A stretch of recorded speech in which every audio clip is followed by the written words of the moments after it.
Minhas caras, meus caros, terceiro bloco do nosso bate-papo e aqui na tela, por favor, Eric, a gente vai agora conversar sobre essa questão do termo inicial do prazo de ano e dia.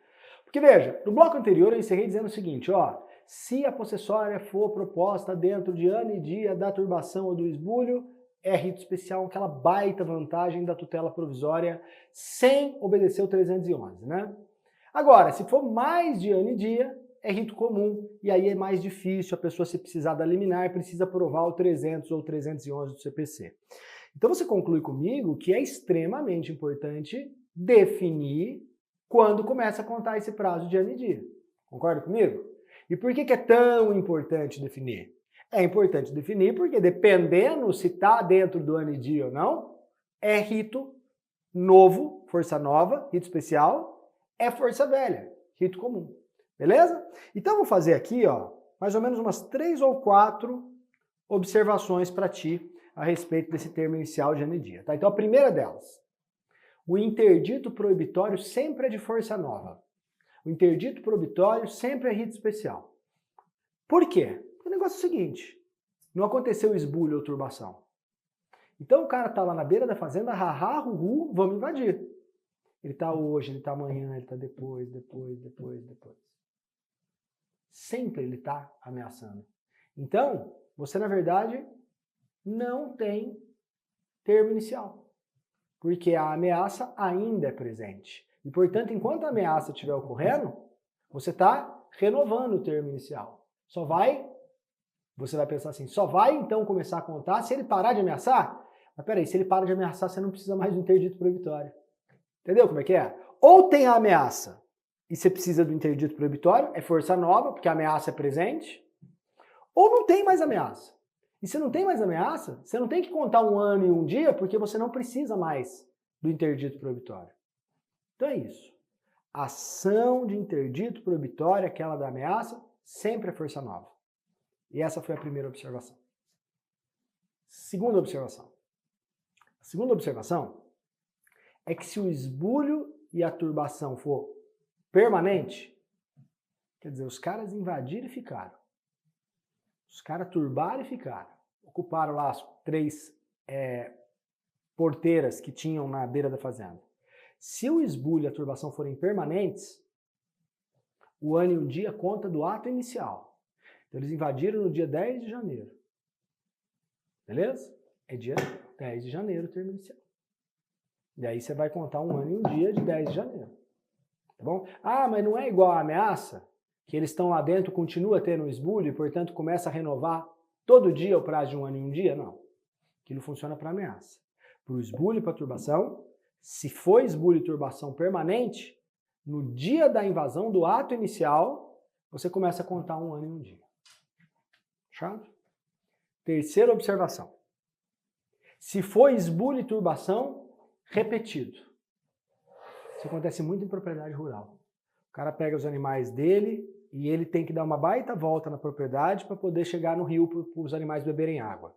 Não, ele começa a cortar pelo meio da propriedade do vizinho. Então ele vai um dia, depois volta no outro. Fica uma semana assim, vai um dia, volta no outro. Fica mais uma semana sem invadir, vai um dia, volta no outro. Nos casos de esbulho e turbação repetidos, o prazo, o termo inicial se renova a cada nova invasão. O prazo inicial, o termo inicial, se renova a cada nova invasão. Tudo bem? E, portanto, enquanto estiver indo e voltando, sempre que voltar, começa de novo o prazo de um ano e um dia. Essa foi a terceira observação. Quarta observação. A quarta observação tem a ver com os casos de esbulho e turbação clandestinos. Esbulho e turbação clandestinos. E aqui no caso de esbulho e turbação clandestinos, a gente tem um problema. Eu vou explicar para vocês qual que é o problema. O problema é que a legislação civil diz que o termo inicial do prazo de ano e dia, nos casos de esbulho ou turbação clandestinos, ele vai contar da data da ciência do esbulho ou da turbação. Da data da ciência do esbulho ou da turbação. E isso, pessoal, é um problema. E você sabe por que ele é um problema? Porque ele, na verdade, não estabelece um termo objetivo. Ele não estabelece um termo objetivo. Isso está no 1124 do Código Civil. Perdão, 1224 do Código Civil. 1224 do Código Civil. 1224 diz: se considera perdida a posse para quem não presenciou o esbulho, quando tem a notícia dele, se abstém de retomar a coisa ou tentando recuperá-la, é violentamente repelido. Imagina que o indivíduo tem uma chácara numa outra cidade, e aí o pessoal esbulhou a chácara dele. Enquanto ele não ficar sabendo que houve o esbulho, não conta o prazo de ano e dia. E por que eu digo que isso é um termo muito inseguro? Porque, veja, como que eu demonstro que alguém já tinha ciência? Esse prazo é um prazo altamente manipulável. Porque pode ser que o vizinho ligou para ele e falou: invadiram sua chácara aqui. Ele vai virar para o vizinho e falar assim: não conta nada para ninguém. Passa 1 ano, 2 anos, 3 anos, aí ele vai lá e fala: olha, eu fiquei sabendo ontem que invadiram minha chácara. Então ele acaba manipulando o prazo e manipulando o termo inicial e o uso do rito especial, entendeu? Então essa regra é horrorosa do 1224, mas é a regra positivada. Então se cair numa prova, você vai dizer assim, que nos casos de esbulho e turbação clandestinos, aquele que o esbulhado ou o turbado não ficou sabendo, o prazo conta da data da ciência, como diz o dispositivo, tá bom? Por fim, para finalizar essa questão do termo inicial, nos casos de comodato, o prazo de ano e dia conta do término do prazo para desocupação voluntária, do término do prazo para desocupação voluntária, fixado na notificação para fins de devolução da coisa. O prazo fixado para desocupação voluntária, nos casos de notificação para devolução da coisa. Imagina a seguinte situação: eu te emprestei aí um apartamento para você morar. Você é meu amigo, eu te empresto apartamento. Comodato é empréstimo, né? E sem prazo determinado. Aliás, esse detalhe é importante, né? Eu falei, nos casos de comodato, puxa uma flechinha e coloca assim, sem prazo determinado. Isso é relevante, tá? Então eu falei, vai morando aí. Comodato sem prazo determinado. Só que um belo dia eu quero a coisa de volta. Então eu te notifico.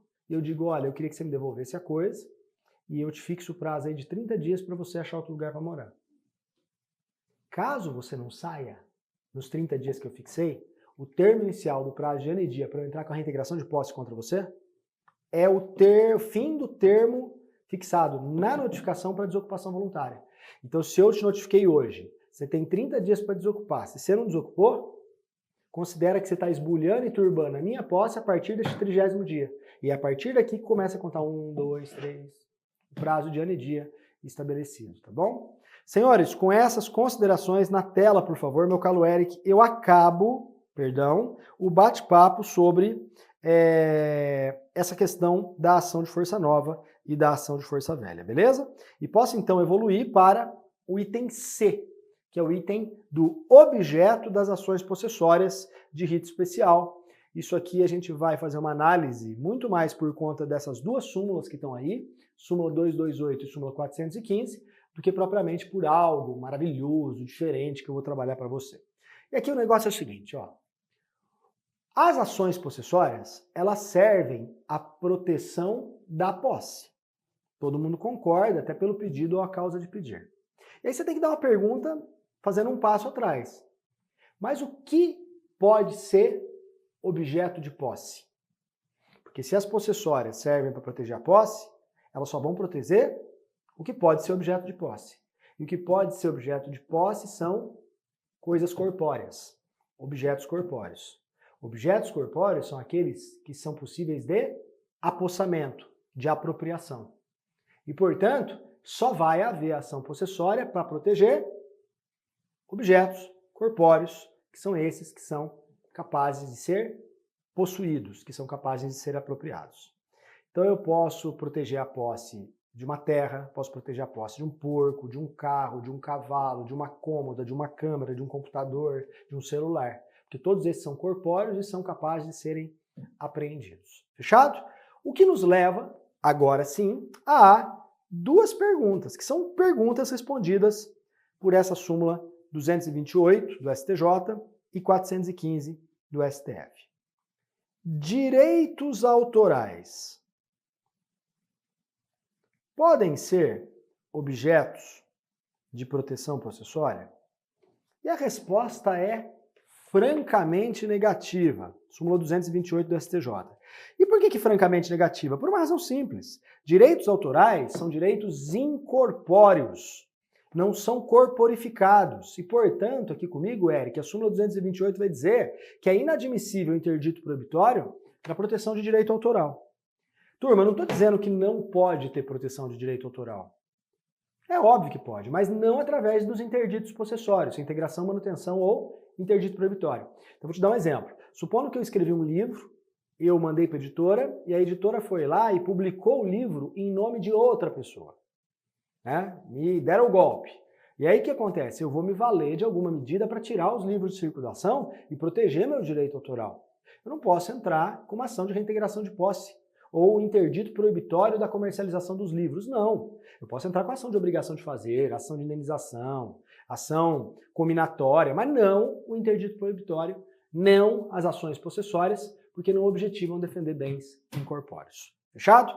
Por outro lado, e as servidões? E as servidões? Né? Servidões, servidão de passagem, servidão de trânsito, servidão de águas. As servidões podem ser objetos de proteção possessória? E a súmula 415 do STF, ela vai falar para a gente de modo muito afirmativo que as servidões podem ser objetos de proteção possessória. E aí, pessoal, eu quero dizer para vocês o seguinte, servidão, na verdade, nada mais é do que uma sujeição que um prédio tem em relação a outro. Um prédio pode ter que suportar as águas que caem do outro, servidão de águas. Um prédio tem que suportar os canos que passam por debaixo para levar a rede pública de esgoto, servidão de água. Um prédio pode ter que suportar que o vizinho passe pela propriedade para alcançar a estrada, servidão de passagem, tá bom? E aí, a pergunta é, a servidão pode ser objeto de proteção possessória? E olha, eu vou falar para vocês uma coisa, na minha experiência como juiz de direito no interior do estado de São Paulo. Na minha carreira inteira, eu já julguei muita possessória, muita. Mas 95% delas era possessória de servidão. Porque servidão é corpóreo. Servidão você tem uma corporificação que permite apreensão. Você passa sobre a servidão de passagem, por exemplo.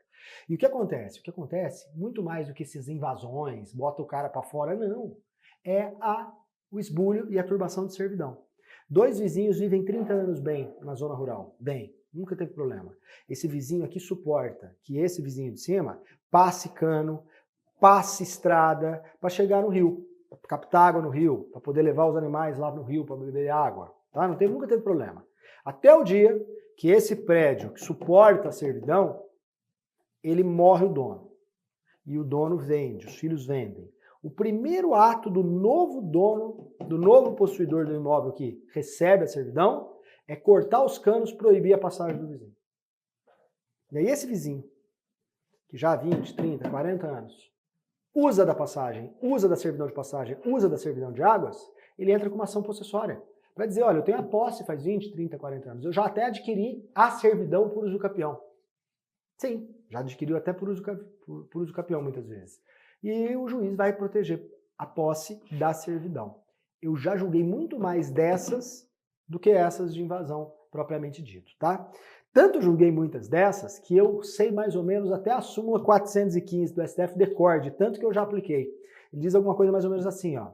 Servidão de passagem, servidão de trânsito, ainda que não titulada, mas tornada aparente por obras de conservação da coisa, permite a proteção possessória. É mais ou menos algo nesse sentido, né? Quando ele diz servidão não titulada, é porque essa servidão de passagem não precisa estar na matrícula do imóvel serviente, do imóvel que recebe a servidão. Basta o fato. Afinal de contas, a posse é um fato. Se fosse titulada, seria propriedade da servidão e não posse da servidão. Fim de papo. Letra C era isso que eu queria falar com vocês, beleza?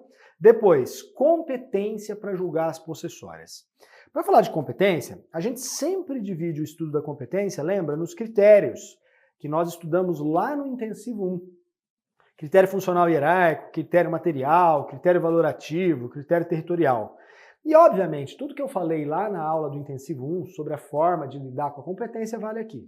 Mas é evidente que eu tenho que fazer uns 2 ou 3 pequenos comentários a bem da plena compreensão do tema. Então vamos começar na tela com a questão da competência material, tá?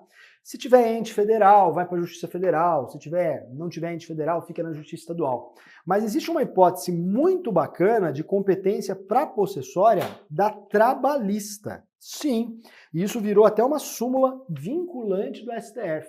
É a súmula vinculante número 23. O que diz, Eric, a súmula vinculante 23? Ele fala que a Justiça do Trabalho é competente para processar e julgar a ação possessória ajuizada em decorrência do exercício do direito de greve pelos trabalhadores da iniciativa privada.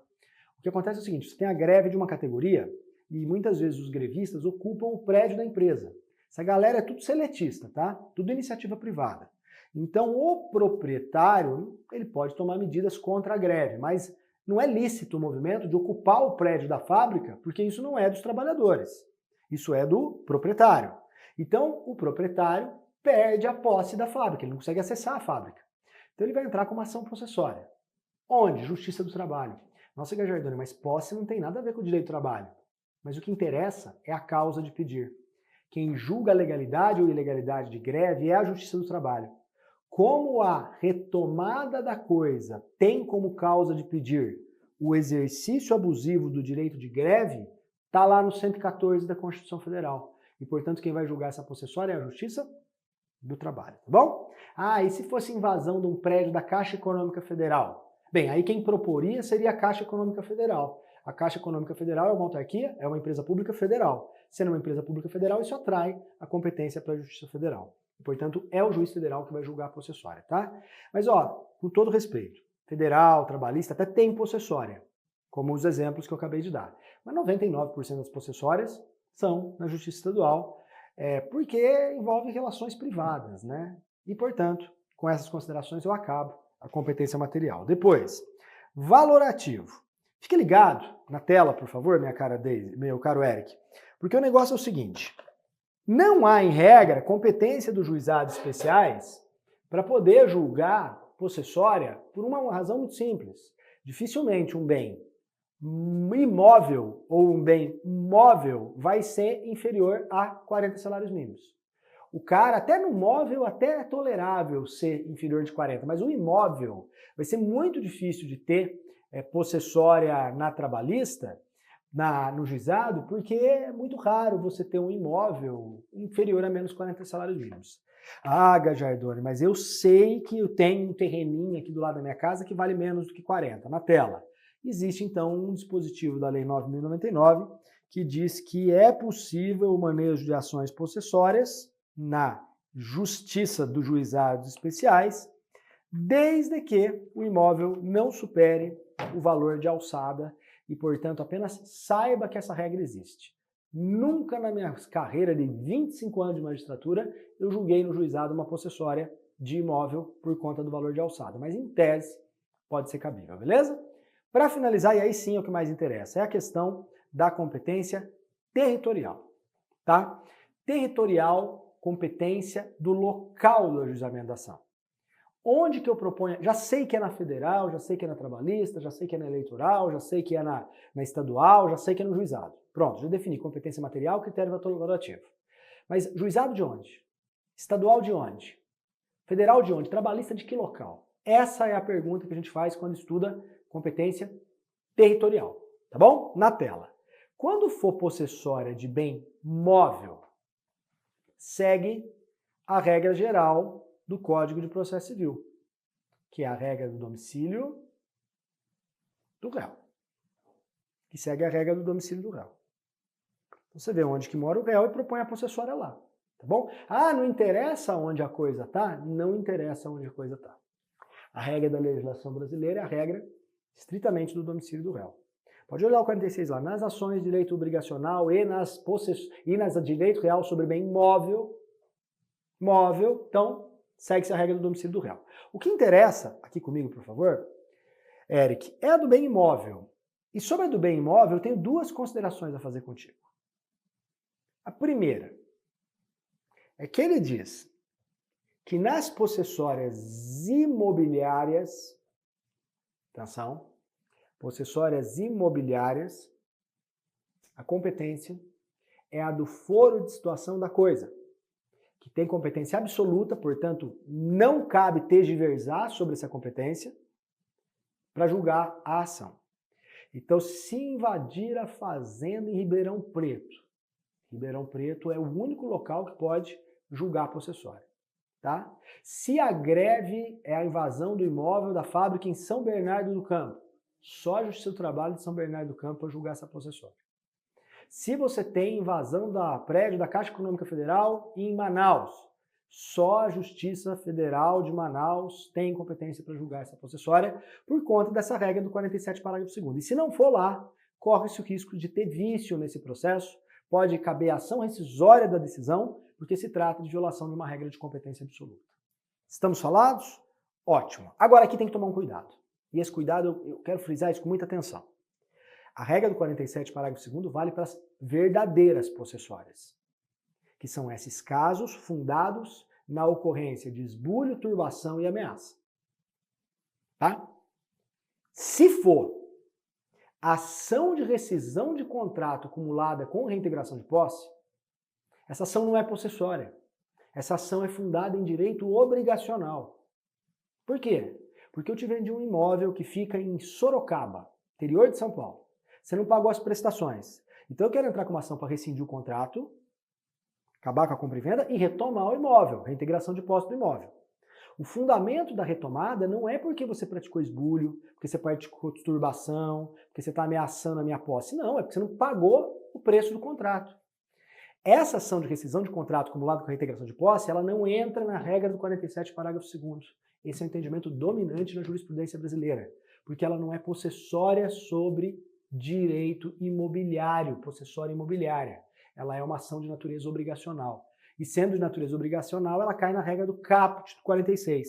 Domicílio do réu, foro de eleição, aí vai depender do que está estabelecido pelas partes, tá bom? Então muito cuidado com isso, para saber interpretar adequadamente o 47, parágrafo 2º. E para finalizar do imóvel, às vezes, pessoal, a gente tem uma situação em que a possessória, ela na verdade é uma possessória que envolve um imóvel que está em mais de um local.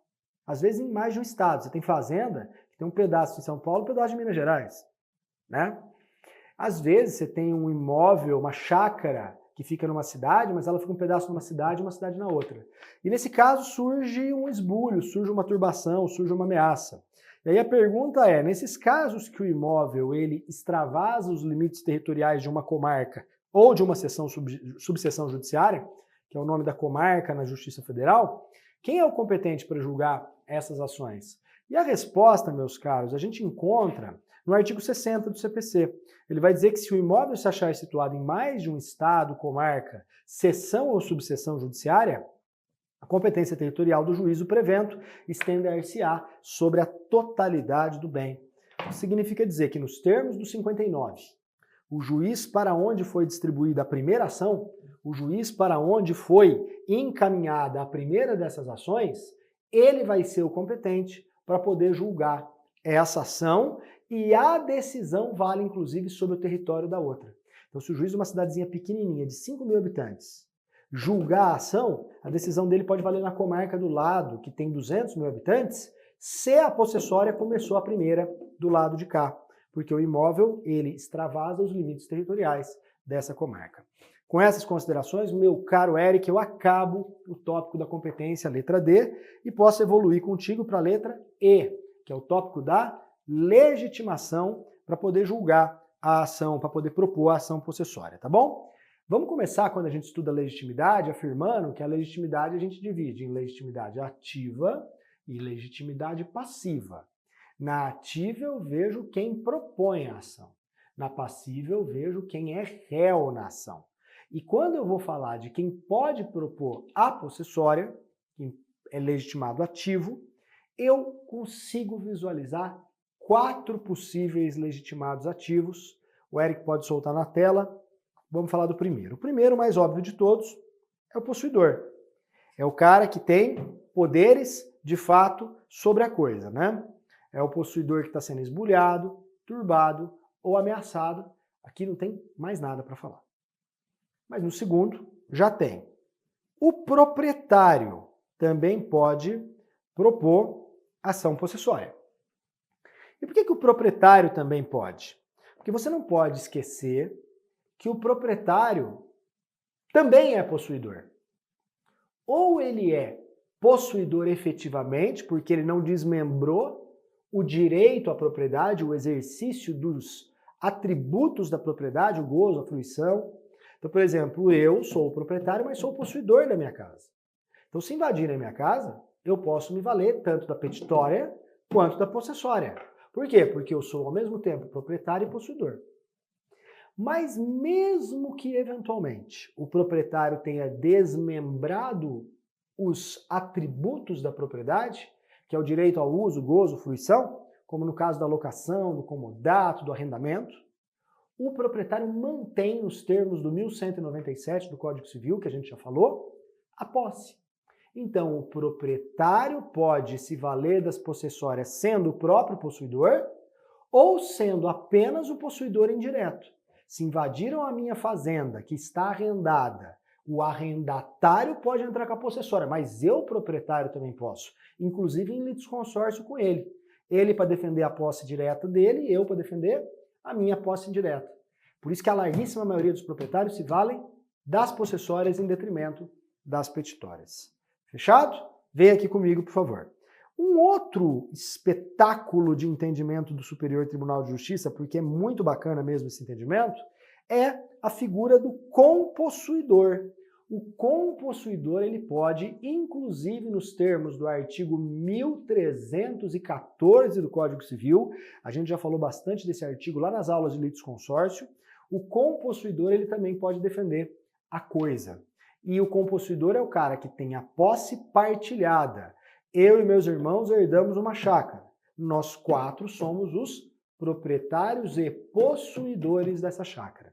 E, portanto, se eventualmente alguém invadir a chácara, qualquer um de nós, aqui que é o pulo do gato, sozinho ou em litisconsórcio facultativo, podemos propor essa ação possessória. O 1314 acaba por reconhecer ao coproprietário e ao compossuidor o direito de, em nome próprio, defender a totalidade da coisa, tá? Mas aqui nesse tópico do compossuidor eu tenho um pulo do gato que eu gostaria que você anotasse. Reconhece-se a legitimidade do compossuidor, inclusive, para ajuizamento de possessória contra os demais compossuidores quando eles estiverem excluindo a posse comum do autor. Isso mesmo. Quando os compossuidores estiverem excluindo a posse comum dos demais possuidores, esses demais possuidores podem se valer da ação possessória para garantir o acesso ao uso comum da coisa. Isso acontece demais naquelas hipóteses em que os irmãos recebem de herança uma propriedade, uma posse, e eles têm lá a posse. Só que desses 3, 4 irmãos, 3 moram longe, e um é o que cuida da coisa. Um belo dia, esses 3 irmãos que são compossuidores, eles pedem para usar a coisa. E esse irmão, que é o que fica perto da coisa mais tempo, se opõe. E, portanto, ele impede que os demais compossuidores usem a coisa. Esses demais compossuidores podem ajuizar uma possessória para garantir o direito ao uso da coisa comum contra o compossuidor esbulhador e turbador. Isso acontece demais, gente. E acontece também no âmbito dos condomínios edilícios. Isso mesmo. Imagina que um vizinho seu de frente resolve que você não pode mais usar a área comum que liga seu prédio ao elevador. Vocês dois são condôminos, são compossuidores daquela área comum. Você pode se valer de uma possessória para poder proteger o teu direito a acesso à área comum do prédio. E esse é, portanto, o terceiro legitimado. E por último, o quarto e último legitimado, esse é meio estranho, até eu pus uma interrogaçãozinha aqui para chamar a atenção sobre a inusitada situação que eu vou apresentar, é porque, veja, o próprio esbulhador, isso mesmo, o cara que cometeu esbulho, que cometeu turbação, ele pode proteger a posse ilícita, a posse injusta, como diz o Código Civil dele, contra um outro esbulhador. Portanto, o próprio esbulhador pode entrar com ação possessória. Você está lá na sua chácara, eu vou lá te expulso. Eu sou esbulhador. Vem um terceiro e me expulsa. Eu posso proteger a minha posse injusta contra o terceiro esbulhador. É estranho falar isso, mas a proteção da posse permite a proteção do fato. E sempre você vai preservar quem está antes na coisa. Se você tem, portanto, um esbulhador que, portanto, já cometeu uma ilicitude, e ele está com o fato, e um terceiro vem quebrar esse fato, que é o uso da coisa, esse esbulhador pode proteger a posse injusta dele contra o novo esbulhador. A ideia é sempre deixar na área, proteger o fato de quem está, e não permitir a inovação constante. Aqui acaba sendo mais ou menos aquela ideia de que ladrão que rouba ladrão tem 100 anos de perdão. Mas em tese, isso é possível. E você vai dizer assim, poxa, mas como é que o juiz vai julgar? São dois ilegalistas, dois infratores. O juiz sempre protege a melhor posse. A melhor posse é de quem já está na coisa, né? Ela é antecedente. Portanto, ele vai evitar o esbulho do esbulhador contra o esbulhador. Intervalo, voltamos já.